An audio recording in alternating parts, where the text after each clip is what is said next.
السلام علیکم ناظرین، آپ دیکھ رہے ہیں JN نیوز اور میں ہوں آپ کی ہوسٹ روبینہ چودھری۔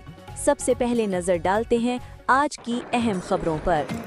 بستی ملوک میں تعلیمی میدان سے ایک نہایت خوشائند اور قابل فخر خبر سامنے آئی ہے، جہاں نجی تعلیمی ادارہ ابن قاسم ہائی سکول بستی ملوک نے ایک بار پھر اپنی تعلیمی برتری ثابت کر دی ہے۔ اولیاء کے شہر ملتان کے نواحی علاقے بستی ملوک میں واقع معروف تعلیمی ادارے ابن قاسم ہائی سکول کی طالبات نے پیکٹا امتحان سال 2026 برائے جماعت ہشتہ میں شاندار اور تاریخی کامیابی حاصل کر کے پورے علاقے میں اپنی صلاحیتوں کا لوہا منوا لیا۔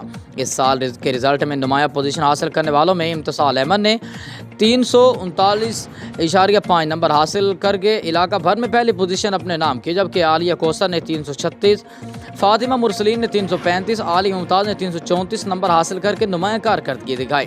اسی طرح طیبہ سعید، فاطمہ زہرا اور خیر النساء سمیت دیگر ہونہار طالبات نے بھی 331 زائد نمبر حاصل کر کے اپنے ادارے کا نام روشن کیا۔ مجموعی طور پر 30 سے زائد طلباء و طالبات نے 300 سے زیادہ نمبر حاصل کر کے ایک نیا ریکارڈ قائم کر دیا ہے۔ دوسری جانب اہل علاقہ، مؤذن، سماجی سیاسی شخصیات کی جانب سے ادارے کے پرنسپل اور تمام سٹاف کو مبارکباد دینے کا سلسلہ جاری ہے۔ تعلیمی حلقوں کا کہنا ہے کہ ایسے شاندار نتائج نہ صرف علاقے کے دیگر اداروں کے لیے ایک مثال ہیں، بلکہ نئی نسل کو تعلیم کی جانب راغب کرنے میں بھی اہم کردار ادا کرتے ہیں۔